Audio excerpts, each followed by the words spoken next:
الشيطان الرجيم بسم الله الرحمن الرحيم يا قوم ادخلوا الأرض المقدسة التي كتب الله لكم ولا ترتدوا على أدباركم فتنقلبوا خاسرين قالوا يا موسى إن فيها قوما جبارين وإنا لن ندخلها حتى يخرجوا منها فإن يخرجوا منها فإنا داخلون قال رجلان من الذين يخافون أنعم الله عليهم ادخلوا عليهم الباب فإذا دخلتموه فإنكم غالبون وعلى الله فتوكلوا إن كنتم مؤمنين قالوا يا موسى إنا لن ندخلها أبدا ما داموا فيها فاذهب أنت وربك فقاتلا إنا هنا قاعدون.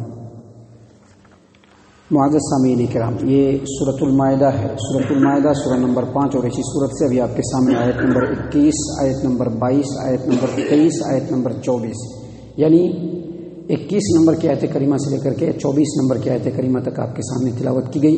اور جیسا کہ کل بتلایا گیا کہ آیت نمبر 20 سے خاص طور سے اللہ تبارک و تعالیٰ نے موسیٰ علیہ السلام کے ان باتوں کو پیش کیا ہے جس سے یہ ثابت ہوتا ہے کہ اللہ تبارک و تعالیٰ نے بنی اسرائیل کے اوپر بے بہا اور بیش بہا نعمتیں نازل فرمائی تھی. اور آج جو آیات آپ کے سامنے پڑھی گئی ہیں اس سے آپ کو یہ سمجھ میں آئے گا کہ اس قوم کے اوپر جس قدر اللہ تبارک و تعالیٰ نے نعمتیں کی، اس کے مقابلے میں انہوں نے اپنی دین کا، پیغمبر کی اطاعت و فرما برداری کا کوئی حق ادا نہیں کیا. اور یاد رکھیے یہ قرآن کریم ہے، دراصل اسی وجہ سے جو بیڈ ایلیمنٹس ہیں، جو برے عناصر اس روئے زمین پر ہیں، جن کو اللہ تبارک و تعالیٰ کے بالادستی کے مقابلے میں شیطانوں کی حکومت چاہیے، ایسے لوگ اسی وجہ سے اس قرآن کریم سے بہت خار کھاتے ہیں اور اس کے تعلق سے ہمیشہ اپنی جارحیت کو لوگوں کے سامنے پیش کرتے رہتے ہیں. کبھی قرآن کریم کو ہٹانے کی بات کرتے ہیں، کبھی اس کو جلانے کی بات کرتے ہیں، کبھی اس کو فلاں کتاب فلاں کتاب فلاں کتاب کہتے ہیں. حالانکہ یہ قرآن ایسا کلام ہے کہ ابھی جو اس روئے زمین پر باطل طاقتیں ہیں، اگر اس طرح کی طاقتوں سے پوری کائنات بھر جائے پھر بھی اس کتاب کا ایک حرف بھی یہ لوگ نہیں مٹا سکتے. پوری کتاب کو مٹانا تو بہت دور کی بات ہے، ایک نقطے کو بھی نہیں مٹا سکتے، کیونکہ یہ اس ذات بابرکات کا کلام ہے کہ یہ جو باطل عناصر ہیں یہ خود اللہ تبارک و تعالیٰ کے حکموں کے دست نگر ہیں. اللہ تبارک و تعالیٰ نے ان کو چھوٹ دے رکھا ہے، جس کی وجہ سے اللہ کی سرزمین پر وہ اللہ تبارک و تعالیٰ کا کھا کر کے دندناتے پھر رہے ہیں. وگرنہ اگر اللہ تبارک و تعالیٰ چاہے تو آن کے آن میں ایسے اور اس جیسے جتنے بھی بیڈ عناصر ہیں اللہ تبارک و تعالیٰ ان کو پلک جھپکتے ہی ملیاں میٹ کر دیں. وہ لوگ اس لیے اس کتاب سے خار کھاتے ہیں کہ اس کتاب کے اندر اللہ تبارک و تعالیٰ نے وہ باتیں رکھی ہیں کہ ان باتوں کی گہرائی کو سمجھنے کے بعد صحابہ کرام نے اسی روئے زمین پر تمام شیطانی طاقتوں کو نیست و نابود کر دیا تھا. اور آج ایک عرصہ گزرنے کے بعد مسلمان اس سے غافل ہیں تو ان کو اس بات کا خوف ہے کہ کہیں مسلمان ان آیات کے اندر جو انسانیت کے لیے پیغام ہے اس کا اگر اس کو وہ سمجھ لیں تو پھر ہماری جو چلتی ہوئی جو ناؤ ہے وہ کبھی بھی ڈوب سکتی ہے. دیکھیے اللہ تبارک و تعالیٰ نے فرمایا، جیسا کہ میں نے کل آپ کو بتلایا کہ موسیٰ علیہ السلام نے اپنی قوم کے لوگوں کو کہا کہ میری قوم کے لوگوں، اللہ تبارک و تعالیٰ نے تمہارے اوپر بے شمار نعمتیں کی ہیں، نبی بھیجے، بادشاہت دی، ہر اعتبار سے اللہ نے تم کو بھرا پورا اور سکھی سمپن بنایا ہے. لہٰذا اللہ کی نعمت کو یاد کرو اور اپنی زندگی کو اللہ تبارک و تعالیٰ کی فرما برداری میں لگا دو. اللہ تبارک و تعالیٰ نے تم کو وہ سب دیا ہے جو دنیا والوں میں کسی کو نہیں دیا ہے، لہذا اس کا حق ادا کرنا تمہارے لیے ضروری ہے. سامعین کرام، یہ جو باتیں ہیں یہ بالکل اس وقت کی ہے جب مصریوں کے، خاص طور سے قبطیوں کے، فرعونیوں کے ظلم کے پنجے سے نجات دلا کر کے موسیٰ علیہ السلام بنی اسرائیلیوں کو دریا پار کرا کر کے اب آگے بڑھ رہے تھے اور سامنے جو ہے بیت المقدس جو شہر ہے جس کو یروشلم کہتے ہیں وہ موجود ہے. میں آپ کو بتلا دوں کہ جب موسیٰ علیہ السلام بنی اسرائیلیوں کو لے کر کے جب آگے بڑھے، مصر سے نکل کر کے اب فلسطین کی طرف جا رہے ہیں، بیت المقدس کی طرف جا رہے ہیں، تو اب ان کو رہنے کے لیے جگہ کہاں ہونا چاہیے؟ ظاہر سی بات ہے جو ان کا آبائی وطن ہے وہ وطن جس کو یعقوب علیہ السلام نے بسایا تھا، وہ وطن جو ان کے باپ دادا کا وطن تھا، جس کو آپ بیت المقدس کہہ سکتے ہیں. لیکن بیت المقدس میں آپ کو بتلا دوں کہ یہ ان لوگوں کی میراث ہمیشہ رہے گی جو یعقوب علیہ السلام کے پیروکار رہیں گے، چاہے ان کے بیٹے ہوں یا نہ ہوں، چاہے ان کے خاندان کے ہو یا نہ ہو۔ یہی وجہ ہے کہ اسلام کے آنے کے بعد اور عمر بن خطاب رضی اللہ عنہ کی حکومت آ جانے کے بعد جو لوگ اس وقت بیت المقدس کے اوپر قابض تھے ان کو بیت المقدس کی کیلی اور چابی، اس شہر کی چابی عمر بن خطاب رضی اللہ عنہ کے ہاتھ میں دینا پڑا۔ اور پھر مسلمانوں کے اندر غفلت آئی، پھر دوسرے کے ہاتھ میں گیا، پھر سلطان صلاح الدین ایوبی آئے، پھر دینا پڑا۔ اور آج افسوس کی بات ہے کہ مسلمان پھر نیند کی غفلت میں ہیں، اللہ تبارک و تعالیٰ نے پھر ان سے اس کا حق چھین لیا ہے۔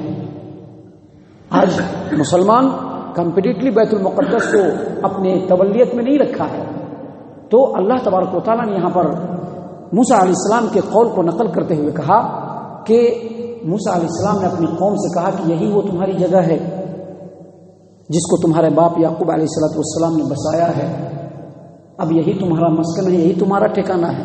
لیکن افسوس کی بات کہ تم لوگ ایک عرصے سے مصر کے اندر تھے۔ جب یعقوب علیہ السلام اپنے بیٹے یوسف علیہ السلام کے ساتھ مصر کے اندر آ کر کے مکمل بود و باش اختیار کر لیا تو ان کے ایبسنس میں عمالقہ نام کا ایک سرکش بادشاہ اس کے اوپر قابض ہو گئے، اور جب یہ لوگ لوٹے تو وہاں پر وہ لوگ وہی لوگ قابض تھے۔ کہا کہ یہ لوگ تمہارے اس شہر کے اوپر قابض ہیں، تمہارے ملک کے اوپر قابض ہیں، تمہاری سرزمین پر قابض ہیں، تمہارے لیے ضروری ہے کہ تم یہاں داخل ہو، اور داخل ہو کر کے ان کو یہاں سے ہٹانا اور تم کو بسنا یہاں پہ ضروری ہے۔ کیونکہ اللہ تبارک و تعالیٰ نے کہہ دیا ہے کہ جو ایمان والے ہوں گے وہی یہاں پہ رہیں گے، جو ایمان والے ہیں انہی کی یہ میراث ہے، اور جو ایمان والے ہیں یقیناً ان کی میراث اللہ کی زمین ہے۔ اللہ کی زمین سے ان کو دربدر کرنا یہ کسی کو بھی حق نہیں ہے، اور کوئی بھی دربدر کر سکتا ہے اللہ کی زمین سے۔ کب؟ جب ایمان والے اپنے ایمان میں کمزور ہو جائیں، جب ایمان والے اپنے منصب کو بھول جائیں، جب ایمان والے دنیا کی زندگی کو اپنا مین ٹارگٹ سمجھنے لگے، تو اس وقت یقیناً اللہ کی سرزمین سے کوئی بھی کسی کو بھی ہٹا سکتا ہے۔ موسیٰ علیہ السلام نے کہا کہ یہ تمہاری بستی ہے، تمہارا شہر ہے، اب اس میں داخل ہو، جا کر کے جہاد کرو، لڑو اور وہاں سے ان کو نکالو۔ ان لوگوں نے پست ہمتی دکھائی، جہاد کرنے سے انکار کیا۔ اللہ تبارک و تعالیٰ نے اس کے بدلے میں 40 سال تک میدان تیہ میں ان کو بھٹکنے کے لیے چھوڑ دیا۔ 40 سالوں تک میدان تیہ میں بھٹکتے رہے، کوئی رستہ ان کے پاس نہیں تھا، کوئی رستہ ان کے پاس نہیں تھا۔ دیکھیے اس کی پوری تفصیل اللہ تبارک و تعالیٰ بیان فرما رہے ہیں، یا قوم ادخلوا الارض المقدسۃ التي كتب اللہ لكم ولا ترتدوا على ادباركم فتنقلبوا خاسرین۔ موسیٰ علیہ السلام نے اپنی قوم سے کہا کہ میری قوم کے لوگوں یہ ارض مقدس کے اندر تم داخل ہو جاؤ، یہی وہ ارض مقدس ہے جس کو 586 قبل مسیح، جس کی مسجد کی تعمیر سلیمان علیہ السلام نے کی۔ اگرچہ اس کی تاریخ بڑی طویل ہے اور اس کو پوری کی پوری تاریخ بتلانے کے لیے آپ کے سامنے ایک مکمل درس ہونا چاہیے۔ یہی وہ جگہ ہے کہ جس کے ایک پہاڑ کے اوپر ابراہیم علیہ السلام نے قیام کیا تھا۔ یہی وہ جگہ ہے کہ جالوت سے داؤد علیہ السلام نے اس جگہ کو چھوڑوا کر کے ان کے نقشے کے مطابق سلیمان علیہ السلام نے وہاں پر بیت المقدس بنوایا، جس کو ہیکل سلیمانی کہا جاتا تھا۔ یہی بیت المقدس ہے جس کو آج کے ڈیٹ میں القدس کہا جاتا ہے۔ القدس کہا موسیٰ علیہ السلام نے کہ اس مقدس زمین میں تم داخل ہو، کیونکہ اس مقدس زمین کی وراثت اللہ تبارک و تعالیٰ نے تمہارے سپرد کی ہے، یعقوب علیہ السلام کے ذریعے تمہارے لیے لکھ دیا ہے کہ یہ زمین تمہاری ہے۔ یاد رہے، یہ زمین نہ مسلمان کی ہے، یہ زمین نہ یہودی کی ہے، یہ زمین ان لوگوں کی ہے جو اللہ کے رسولوں کے پیروکار ہوں گے، جو اللہ کے توحید پر چلنے والے ہوں گے، جو مشرک نہیں ہوں گے۔ یہ زمین انہی کی میراث ہے۔ اللہ تبارک و تعالیٰ نے اسی بات کو کہا کہ انہوں نے اپنی قوم سے کہا کہ اے میری قوم کے لوگوں، ارض مقدس میں داخل ہو جاؤ جس کو اللہ تبارک و تعالیٰ نے تمہارے نام الاٹ کر دیا ہے۔ ولا ترتدوا علی ادبارکم، اور جب داخل ہونا تو دیکھو اگر آمنا سامنا ہو تو پیٹ پھیر کر کے مت بھاگنا، کیونکہ اگر پیٹ پھیر کر کے بھاگے فتنقلبوا خاسرین، تو تم لوگ یقینی طور پر نقصان اٹھانے والوں میں سے ہو جاؤ گے۔ معزز سامعین کرام، ایک عرصے سے ہم لوگ اس ملک میں رہ رہے ہیں۔ آج جو حالات ہیں وہ بالکل دیگرگوں ہیں۔ آج اس طرح کے حالات ہیں کہ ہر مسلمان بلکہ اس دیش کا ہر انسان یہ سوچنے پر مجبور ہو گیا ہے کہ اس کے پاس جو ڈاکومنٹ ہے وہ صحیح ہے کہ نہیں. اگرچہ وہی مسلمان اور وہی انسان اس ہندوستان کے اندر 100 سال سے رہتا آ رہا ہے، اس کے باپ دادا نے اس مٹی کے اندر جنم لیا اور اسی مٹی کے اندر ملے ہیں، اور انہی مسلمانوں کے آبا و اجداد نے اس ہندوستان کو غیروں سے آزادی دلانے کے لیے اپنے خون تک کی قربانی اس دیش کے لیے دی ہے. لیکن آج سوچنے پر انسان مجبور ہو گیا ہے کہ آنے والا وقت کیسا ہوگا. یاد رکھیے، میں نے جمعہ کے خطبہ میں کہا تھا یہ سوچنا ہمارا کام نہیں ہے. ہمارا کام اللہ اور اس کے رسول کی فرما برداری کرنا ہے.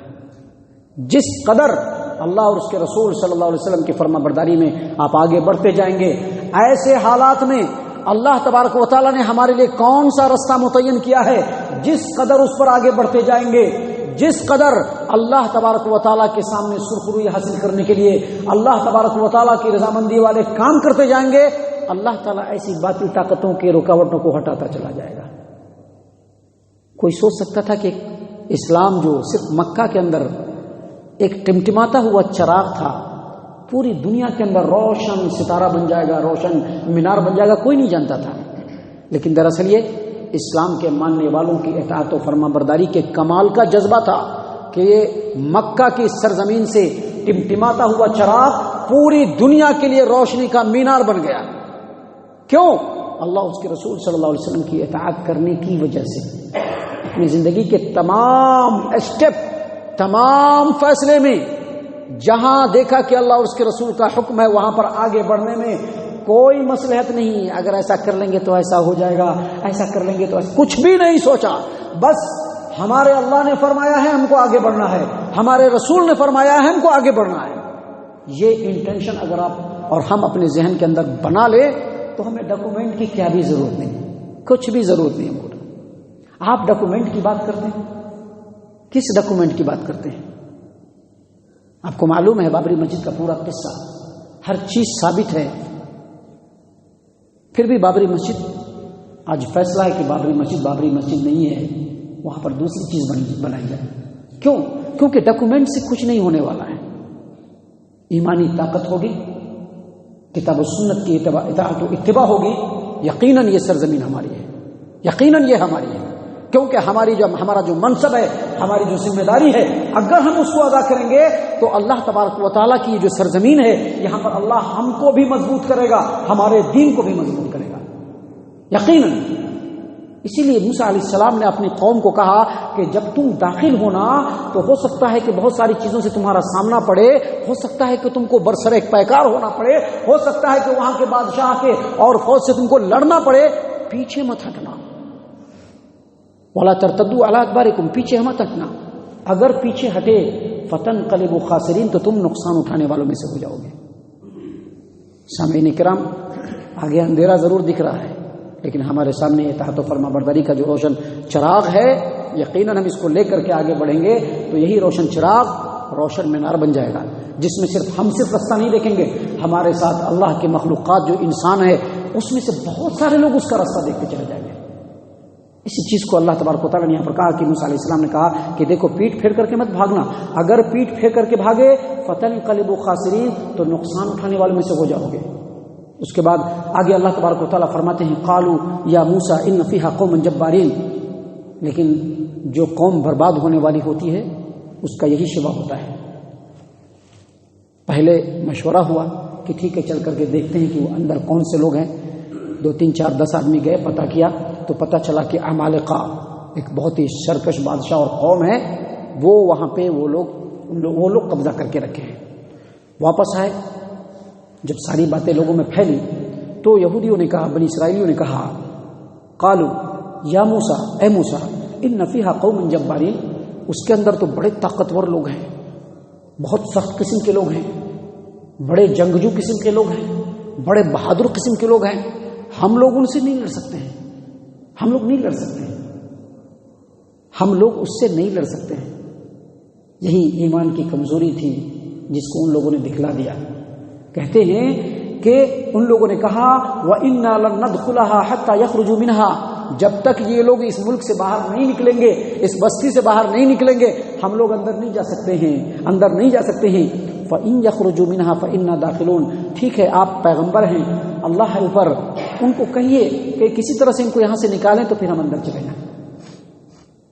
دیکھیے، ہم نے جمعہ کے خطبے میں کہا تھا آپ کے سامنے، اللہ تبارک و تعالی رفیق ہے، شفیق ہے، کریم ہے۔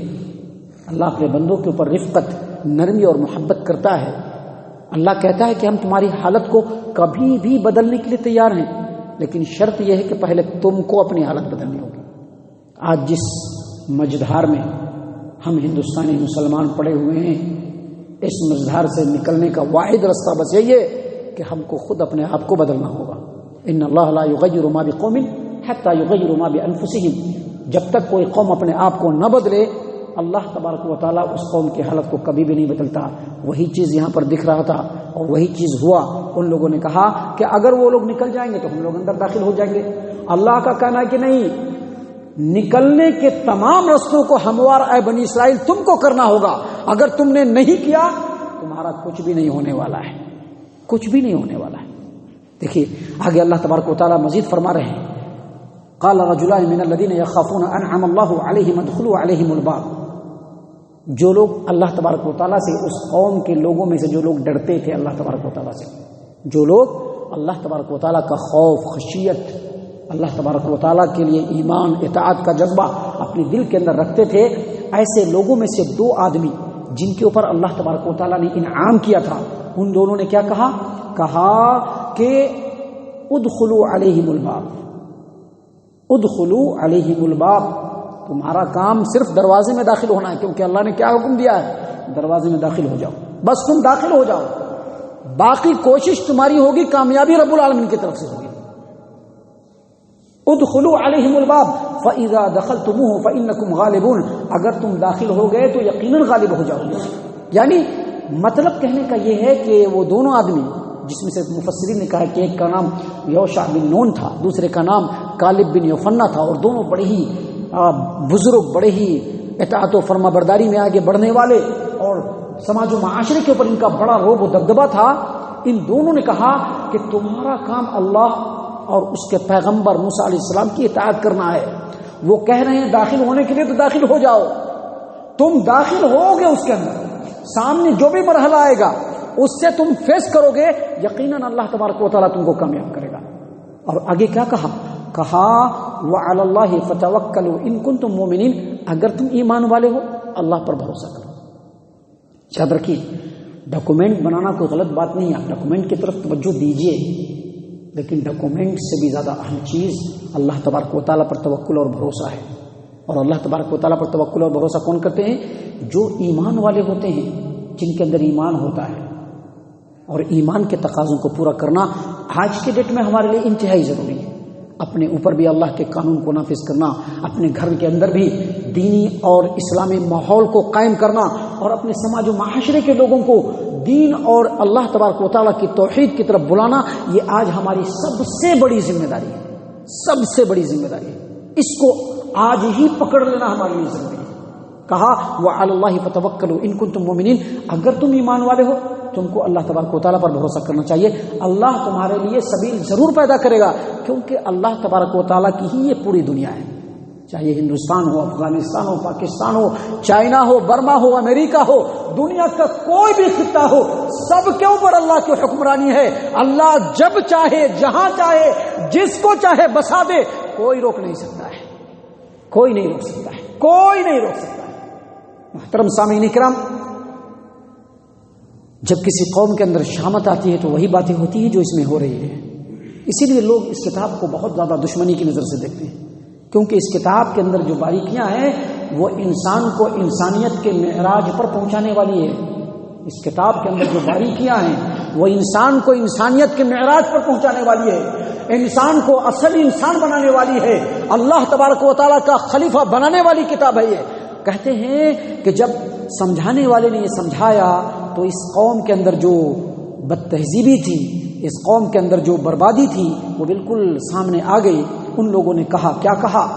یا موسیٰ انا لن ندخلها ابدا ما داموا فيها فاذهب انت وربك فقاتلا انہا ہنا قاعد، اے موسیٰ جب تک وہ قوم اس شہر کے اندر ہے ہم تو داخل نہیں ہوں گے، وہ قوم جب تک اس شہر کے اندر ہے ہم داخل نہیں ہو سکتے۔ ٹھیک ہے آپ کے رب کا کیا کیا فرمان ہے ہم کو اس سے مطلب نہیں ہے، پہلے وہ وہاں سے نکلنا پھر ہمیں داخل ہوتی، پہلے وہ قوم نکلنا۔ دیکھیے کتنی بڑی نافرمانی ہے۔ اور آگے کیا کہا کہ انت وربک فقاتلا انہا ہنا قاعد، اگر لڑنا اتنا ہی ضروری ہے تو اے موسیٰ تم ہو، تمہارے رب ہیں، جاؤ لڑو، لڑ کر کے ان کو نکالو، ہم یہیں پر بیٹھے رہیں گے، جب وہ نکل جائیں گے پھر ہم داخل ہوں گے۔ یہی وجہ ہے اس قوم کی ذلت و بربادی کی کہ آج ایک عرصہ گزرنے کے بعد بھی یہ قوم ذلیل و رسوا ہے اور قیامت تک ذلیل و رسوا رہے۔ اس کے اگینسٹ میں ہم جو کمپیریزن کرتے ہیں تو آپ دیکھیے اللہ کے رسول صلی اللہ علیہ وسلم مکہ سے مدینہ آ چکے ہیں اور پہلی جنگ بدر ہونے والی ہے، جس میں مشرکوں کی تعداد 900 سے لے کر کے 1000 تک ہے۔ اچانک یہ کوئی پری پلان نہیں تھا، اللہ تبارک و تعالیٰ پہلے سے پلان کر کے رکھا تھا غزوہ بدر کے لیے۔ نہ مشرکین مکہ نے پلان کیا تھا نہ ہی مسلمانوں نے پلان کیا تھا۔ ایک ایسے حالات ہوئے کہ ابو سفیان کا قافلہ تو مکہ چلا گیا، لیکن مکہ کا جو 900 سے لے کر کے 1000 کا لشکر تھا وہ غزوہ بدر کے میدان میں آ کر کے قائم ہو گیا۔ اللہ کے رسول صلی اللہ علیہ وسلم نے اپنے پورے مسلمانوں کے حالات کو دیکھا تو مشکل سے 313 صحابہ کرام، جن میں سے ہر ایک کے پاس ہتھیار بھی نہیں ہے، اسلحہ بھی نہیں ہے، سواری بھی نہیں ہے، فوراً جوڑ کر کے بٹھایا مسلمانوں کو۔ مدینے کے اندر مسلمان ہیں اور جو مکہ سے آنے والے مسلمان ہیں وہ کیا ہے؟ وہ مہاجرین ہیں، وہ مہاجرین ہیں اور انصار مدینہ بھی بیٹھے ہیں۔ اللہ کے رسول صلی اللہ علیہ وسلم کہتے ہیں کہ مسلمانوں مشورہ دو۔ ابو بکر صدیق رضی اللہ عنہ کھڑے ہوتے ہیں اور بڑی اچھی بات کرتے ہیں۔ مہاجرین انصار، کئی محدثین نے اس حدیث کو اپنی کتاب کے اندر پیش کیا ہے۔ امام بخاری رحمہ اللہ نے اپنی کتاب التفسیر کتاب المغازی، امام مسلم رحمہ اللہ نے اپنی صحیح مسلم کے اندر کتاب الجہاد، اور کئی کتابوں کے اندر یہ روایت موجود ہے اور تفسیری کتابوں کے اندر بھی یہ روایت موجود ہے کہ اللہ کے رسول صلی اللہ علیہ وسلم نے سب کو جوڑا۔ جوڑنے کے بعد جب مشورہ طلب کیا تو پہلے ابو بکر صدیق رضی اللہ عنہ نے بہترین بات کہی، عمر بن خطاب رضی اللہ عنہ نے بہترین بات کہی، مہاجرین نے بھی بہترین بات کہی، لیکن اللہ کے رسول صلی اللہ علیہ وسلم نے کہا اشیروا علی ایھا المسلمون، اے مسلمانوں میں تم سے مشورہ طلب کر رہا ہوں۔ اب انصار مدینہ جنہوں نے رسول اللہ صلی اللہ علیہ وسلم کو، مہاجرین کو پناہ دیا تھا، وہ سمجھ گئے کہ اللہ کے رسول صلی اللہ علیہ وسلم کا اشارہ ہماری طرف ہے۔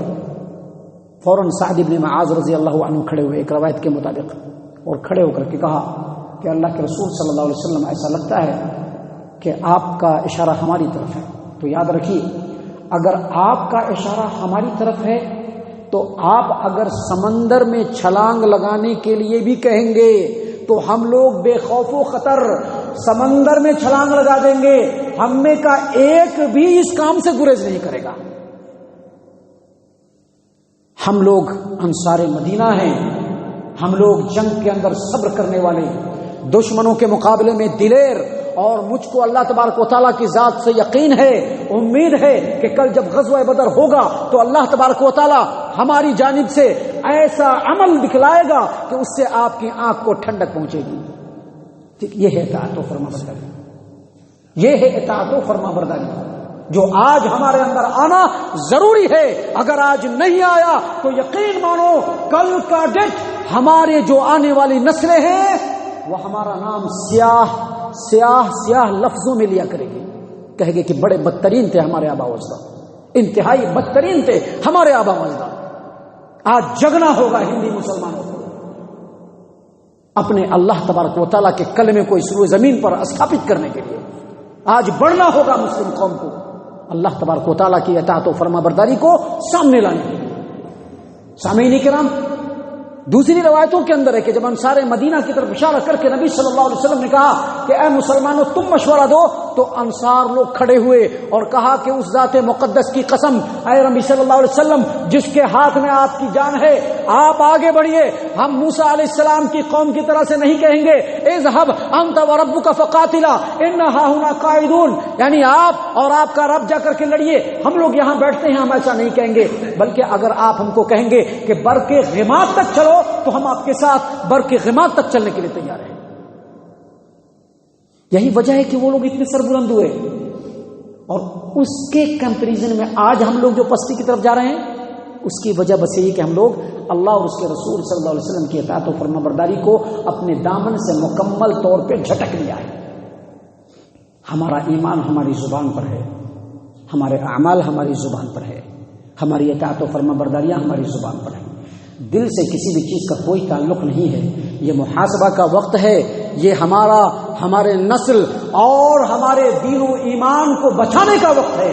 اس وقت کھڑا ہونا ہے اور کھڑے ہو کر کے تمام دنیا والوں کو بتلانا ہے کہ مسلمان چاہے جہاں پر بھی ہو، ان کے لیے سب سے اہم اللہ کا کلام ہے، نبی کا فرمان ہے، اس سے اہم نہ تو زمین ہے نہ تو سرزمین ہے اور کچھ بھی نہیں۔ اللہ کا کلام ہے تو اللہ کی زمین ہے، اللہ کا کلام نہیں ہے تو اللہ کی زمین نہیں ہے۔ اللہ تبارک و تعالیٰ سے دعا ہے کہ اللہ تبارک و تعالیٰ ہم تمام کو ان باتوں کے اوپر غور و فکر اور تدبر کرنے کی توفیق عنایت فرمائے۔ اللہ تعالیٰ ہم تمام کو صحیح معنوں میں مومن اور مسلمان بنائے، جنت الفردوس میں جگہ عطا فرمائے۔ اے اللہ ہم تمام کو جہنم سے پناہ دے، اے رب العالمین ہم تمام کو جہنم سے پناہ دے، اے مالک الملک ہم تمام کو جہنم سے پناہ دے، آمین یا رب العالمین۔ وما علینا الا البلاغ المبین۔